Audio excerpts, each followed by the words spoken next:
محترم ناظرین، آج کی گفتگو کا عنوان ہے تھائی لینڈ میں اسلام اور مسلمانوں کی تاریخ، جس میں ہم آپ کو دکھائیں گے تھائی لینڈ میں اسلام کی آمد سے جدید دور تک کی دلچسپ اور معلوماتی کہانی۔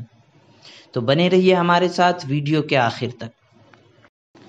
تھائی لینڈ انڈیا اور بنگلہ دیش سے پورب، میانمار اور ملیشیا کے درمیان واقع ہے۔ تھائی لینڈ کا رقبہ 1,98,000 میل اور آبادی 2019 کی مردم شماری کے مطابق 6,65,00,000 ہے۔ تھائی لینڈ کی راجدھانی بینکاک ہے۔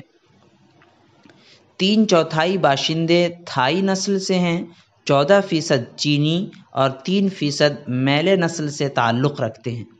سرکاری اعداد و شمار کے مطابق 95% آبادی بدھ مت کے پیرو ہے اور 4% مسلمان ہیں، 1% آبادی عیسائی ہے۔ تھائی لینڈ میں مسلمانوں کا تناسب 4.5% بتایا جاتا ہے، البتہ معتمر عالم اسلامی کی کتابچے میں مسلمانوں کا تناسب 12% بتایا گیا ہے، اور جدہ یونیورسٹی کے مسلمان اقلیتوں کے انسٹیٹیوٹ کے بلیٹن میں بھی مسلمانوں کا تناسب 12% ہی بتایا گیا ہے۔ مسلمانوں کی اکثریت جنوب کے 5 صوبوں میں آباد ہے۔ ان میں پٹانی، ناراتھی واٹ، یالا اور ساتون میں مسلمانوں کا تناسب 85% سے 90% تک بتایا جاتا ہے۔ صوبہ سونکھلا میں بھی مسلمان کافی تعداد میں ہیں۔ یہ تمام مسلمان میلے نسل سے ہیں اور میلے زبان بولتے ہیں۔ باقی تھائی لینڈ میں جو مسلمان آباد ہیں وہ شاید پوری مسلم آبادی کا 10% سے زیادہ نہیں ہیں۔ ان کی سب سے بڑی تعداد دارالحکومت بینکاک اور اس کے نواح میں آباد ہے۔ تھائی لینڈ میں اسلام سب سے پہلے 10ویں صدی عیسوی میں پٹانی کے علاقے میں پہنچا، جو ملایا کے شمال میں واقع ہے۔ اس کے بعد ہی پٹانی میں ایک مسلمان ریاست قائم ہو گئی جو اپنے عروج کے زمانے میں 50,000 مربع میل پر پھیلی ہوئی تھی۔ حکومت تھائی لینڈ کا دعویٰ ہے کہ 1283 عیسوی سے پٹانی کا صوبہ تھائی لینڈ کا ایک حصہ ہے، لیکن پٹانی کے محاذ آزادی کا دعویٰ ہے کہ پٹانی کی ریاست آزاد تھی اور تھائی لینڈ نے اس پر 1785 میں پہلی مرتبہ حملہ کیا اور 1830 عیسوی تک پٹانی پر بالادستی حاصل کر لی۔ 1901 میں پٹانی کے آخری سلطان عبدالقادر قمر الدین کو برطرف کر کے پٹانی کا براہ راست تھائی لینڈ سے الحاق کر لیا گیا۔ پٹانی کے باشندوں کی اکثریت پڑوسی ملک ملیشیا کے باشندوں کی طرح میلے نسل سے تعلق رکھتی ہے، میلے زبان بولتی ہے اور یہ سب مسلمان ہیں۔ وسطی اور شمالی تھائی لینڈ میں مسلمانوں کی آمد کا سلسلہ 17ویں صدی سے شروع ہوا۔ یہ عام طور پر تاجر تھے اور پاکستان، ہندوستان اور ایران سے آئے تھے۔ وسطی اور شمالی علاقے کے ان مسلمانوں سے تھائی لینڈ کی حکومت کا طرز عمل شروع سے اچھا رہا ہے اور ان کو حکومت میں بھی بڑے بڑے عہدے ملتے رہے ہیں، لیکن 1939 میں جب مارشل سونگرام نے اپنی آمریت قائم کی تو مسلمان پر، بالخصوص پٹانی کے مسلمانوں پر مظالم کا سلسلہ شروع ہو گیا۔ مسلمانوں کو مہاتما بدھ کے مجسموں کے آگے سر جھکانے پر مجبور کیا گیا اور مسلمانوں کو تھائی مذہب میں جذب ہونے کا حکم دیا گیا۔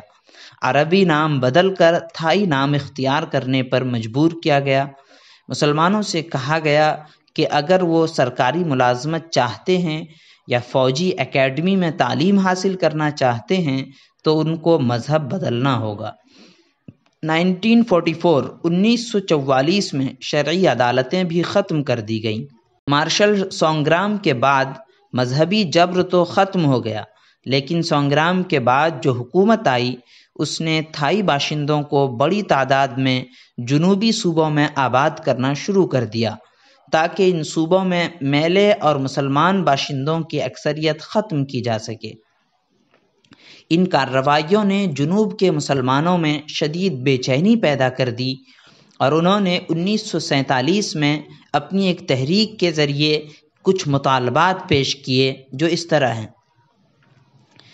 نمبر 1، جنوب کے 4 صوبوں کے باشندوں کو ایک خود مختار حکومت منتخب کرنے کا حق دیا جائے۔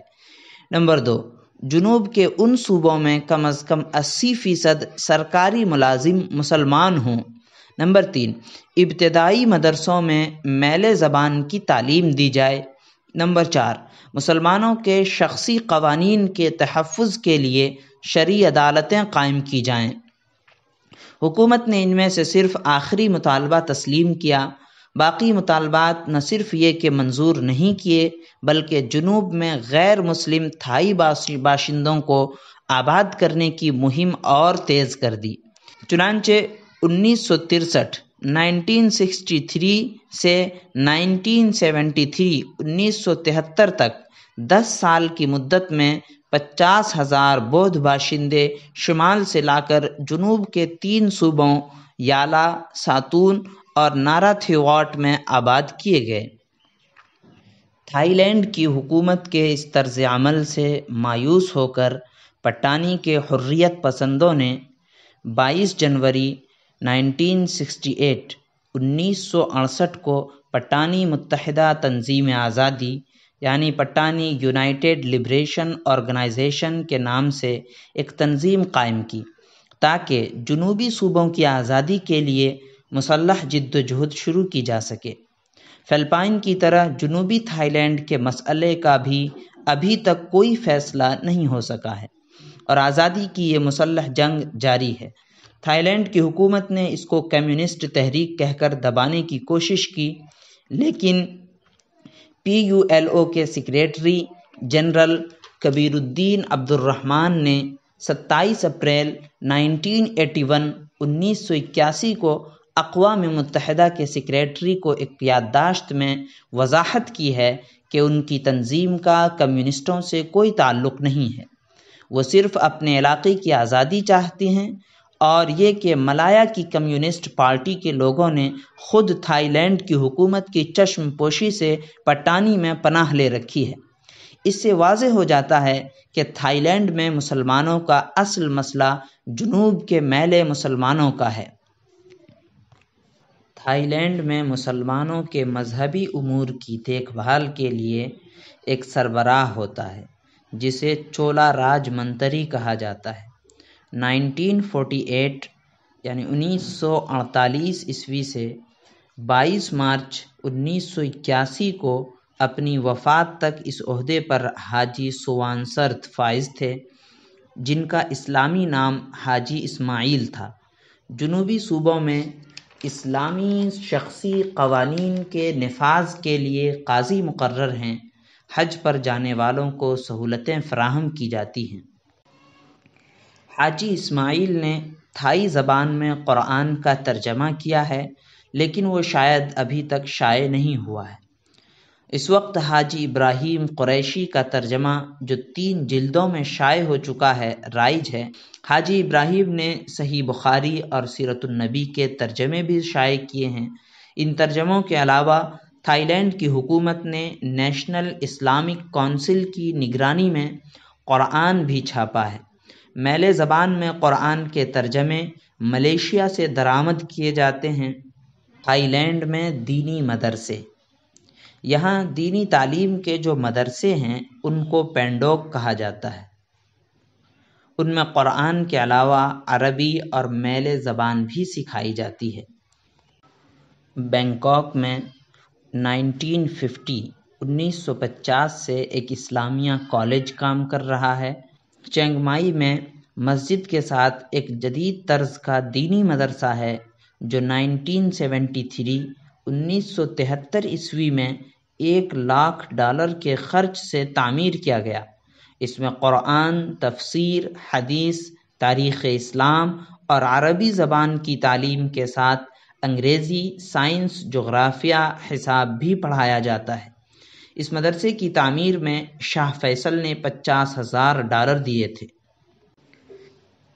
تھائی لینڈ میں مسلم تنظیمیں، تھائی لینڈ میں مسلمانوں کی کئی تنظیمیں ہیں، ان میں جمعیت الاسلام سب سے پرانی ہے۔ یہ جماعت مبلغین کی تربیت کرتی ہے اور تھائی زبان میں لٹریچر شائع کرتی ہے۔